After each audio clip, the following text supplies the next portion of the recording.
வெள்ளை வேஷ்டி சட்டையில் அவன் உயரத்தில் பாதியாக இருந்த நிலைப்படியில் கையை வைத்து குனிந்து அந்த குடிசை வீட்டினுள் வந்தவன் அங்கிருந்த உடைந்த நாற்காலியை லட்சுமி முன் இழுத்து போட்டு அதன் நுனியில் கைகளை முழங்காலில் தாங்கி அமர்ந்தபடியே குனிந்திருந்து அவள் தலை பார்த்து ஆழ்ந்த குரலில் மோகனா என்று அழைத்தான், தன் மீசையை முறுக்கிவிட்டபடி. லக்ஷ்மி நிமிர்ந்து பார்க்கவும், உன் அம்மாச்சியை இழந்த இந்த நேரத்துல உன்கிட்ட இதை பத்தி கேட்க எனக்கு கஷ்டமா தான் இருக்கு. ஆனா எனக்கு வேற வழி இல்லை. நான் கேட்கறதுக்கு பதில் சொல்லு.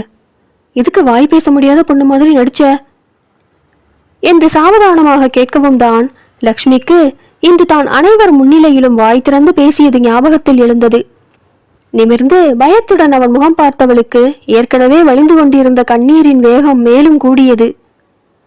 பெற்ற தாயே விஷம் கலந்து கொடுத்து பிள்ளையை கொல்ல நினைக்க விஷம் நன்றாக உடலில் இறங்காததால் திக்குவாயோடு உயிர் பிழைத்துக் கொண்ட லக்ஷ்மியை பாதுகாத்து வளர்த்தது முத்தம்மாள்தான்.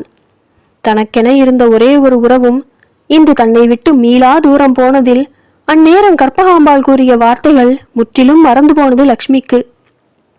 தன்னையும் மீறி வாழ்விட்டு கதறிவிட்டாள் பெண். இப்போது கற்பகாம்பாளை எப்படி சமாளிப்பாள்?